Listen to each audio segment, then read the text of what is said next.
Hello friends, welcome to light little and Telugu channel. ఈరోజు మనము మరొక బైబిల్ సన్నివేశం గురించి తెలుసుకోబోతున్నాము. అదేమిటంటే ఒక గొప్ప మత్స్యము దేవుడు చెప్పినట్టు చేయటము. కనిపెట్టేశారా? యోనా గారి గురించి తెలుసుకోబోతున్నాము. యోనా దేవుని ప్రవక్త. దేవుడు ఆయనను ఎన్నుకొని తన సందేశాన్ని ప్రజలకు చెప్పమని ఆజ్ఞాపించారు. ఒకరోజు దేవుడు యోనాతో స్పష్టంగా ఇలా అన్నారు: యోనా, నీవు లేచి నినేవే పట్టణానికి వెళ్ళి వారి పాపాలను గూర్చి హెచ్చరించు అని.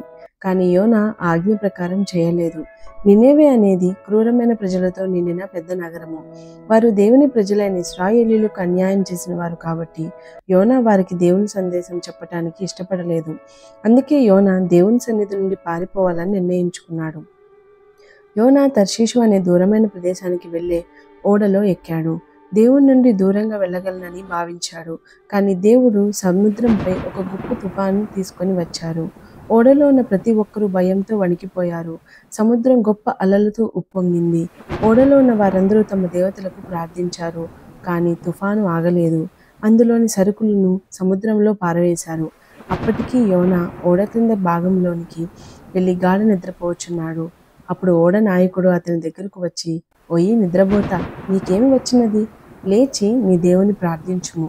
మనం చావకుండా ఆ దేవుడు మన యందు కనుకరించునేమో అనెను. అంతలో ఓడవారు, ఎవరిని బట్టి ఇంత కీడు మనకు సంభవించినది తెలియటకై మనము చీట్లు వేదము రండి అని ఒకరితో ఒకరు చెప్పుకొని చీట్లు వేయగా చీటి యోనా మీద వచ్చెను.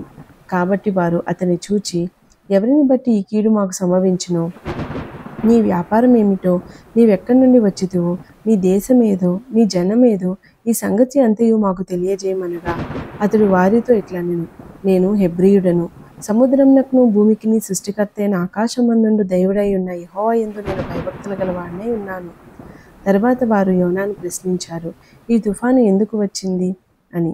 అప్పుడు యోనా ఇలా అన్నాడు: నేను దేవుని మాట వినకుండా ఆయన సన్నిధి నుండి పారిపోతున్నాను. ఈ తుఫాను నా వల్లే వచ్చింది. నన్ను సముద్రంలో పడేయండి, అప్పుడు సముద్రము నిమ్మలమవుతుంది అని. వారు మొదట అలా చేయాలనుకోలేదు. కానీ తుఫాను పెరుగుతూ వచ్చింది. చివరికి యోనాను సముద్రంలోకి విసిరేశారు. అప్పుడే సముద్రం నిమ్మలమైంది.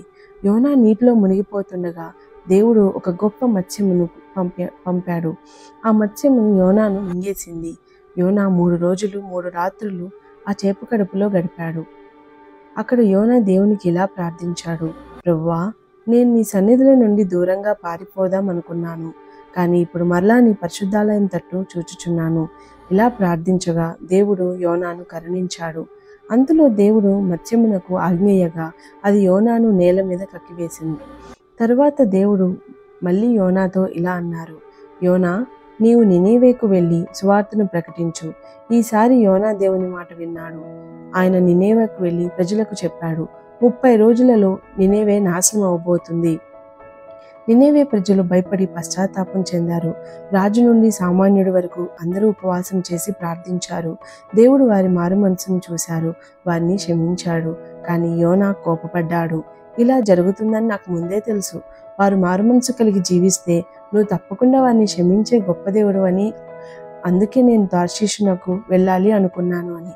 అప్పుడు యోనా ఆ పట్టణంలో నుండి వెళ్ళిపోయి దాని తూర్పు వైపున బస చేసి పందిరి ఒకటి వేసుకొని ఆ ఊరునకు ఏమి జరుగుతుందో చూచేదనని ఆ నీడను కూర్చొని ఉండగా దేవుడైన యెహోవా సొరచెట్టు ఒకటి ఏర్పరిచి అతనికి కలిగిన శ్రమ పోగొట్టుటకై అది పెరిగి యోనా తలకు పైగా నీడ వచ్చినట్లు చేసెను. ఆ సొరచెట్టును చూచి యోనా బహు సంతోషించెను. మరుసటి రోజు ఉదయమున దేవుడు ఒక పురుగును ఏర్పరచగా అది ఆ చెట్టును తొలిచినందున చెట్టు వాడిపోయెను. మరియు ఎండరాగా దేవుడు వేడిమిగల తూర్పు గాలిని రప్పించెను. యోనా తలకు ఎండ దెబ్బ తగలగా అతడు సొమ్మసిల్లి బ్రతుకుట కంటే చనిపోవట నాకు మేలనుకొనెను. అప్పుడు దేవుడు, ఈ సొర చెట్టును గురించి నీవు కోపించుట న్యాయమా అని యోనాను అడగగా, యోనా ప్రాణం పోవునంతగా కోపించుట న్యాయమే అనెను. అందుకు యెహోవా, నీవు కష్టపడకుండాను పెంచకుండాను ఒక రాత్రిలోనే పుట్టి పెరిగి ఒక రాత్రిలోనే వాడిపోయిన ఈ సొర చెట్టు విషయంలో నీవు విచారపడుచున్నావే. అయితే 1,20,000 కంటే ఎక్కువ ఉన్న కుడి ఎడమలు ఎరుగని జనమును బహుపశువులను గల నినేవే మహాపురము విషయంలో నేను బాధపడవద్దా అని యోనాతో అనెను. యోనా గ్రంథం ద్వారా మనం నేర్చుకోవాల్సిన పాఠాలు ఏమిటంటే, మనం దేవుని సన్నిధి నుండి పారిపోలేం. దేవుని యొక్క చిత్తం ఎప్పుడు మన మంచికే. దేవుడు మన పాపాలను క్షమించటానికి మనం పశ్చాత్తాపంతో ఆయన యొద్దకు తిరిగి రావాలని కోరుకుంటున్నారు. మనము క్షమాపణ అడిగిన వెంటనే క్షమించే దేవుడు. యోనా గ్రంథంలో ఈ సృష్టి దేవుని మాటను ఎంత చక్కగా నెరవేర్చిందో తెలుసుకోవచ్చు. దేవుని ప్రవక్త అని పిలువబడుతున్న యోనా కంటే సృష్టియే దేవుని మాటకు ఎక్కువగా లోబడినట్టు చూస్తున్నాము. మనము కూడా దేవుడు చెప్పిన ఆజ్ఞలను పాటిస్తూ దేవుని చిత్త ప్రకారం నడుచుకుంటే మన జీవితాలు ఫలభరితం అవుతాయి. నినేవే ప్రజలు ఎలా అయితే మారు మనసు పొందుకున్నారో మనము కూడా ప్రతి విషయంలో మనల్ని మనం సరిచేసుకుంటూ ఆయన కృపను పొందుకుందాము. ఇంకా మరెన్నో అద్భుతమైన బైబిల్ సన్నివేశాలను తెలుసుకోవాలనుకుంటే మా ఛానల్ను సబ్స్క్రైబ్ చేయడం మర్చిపోవద్దు. వీడియోని లైక్ చేయండి, బెల్ ఐకాన్ క్లిక్ చేయండి. అలాగే మీ అభిప్రాయాలను కామెంట్ రూపంలో మాకు అందించండి. అలాగే ఈ వీడియోస్ని మీ ఫ్రెండ్స్ మరియు ఫ్యామిలీ మెంబర్స్కి షేర్ చేయండి. దేవుని పనిలో పాలుభాగస్తులైనందుకు వందనాలు. దేవుడు మిమ్మల్ని దీవించును గాక. ఆమేన్.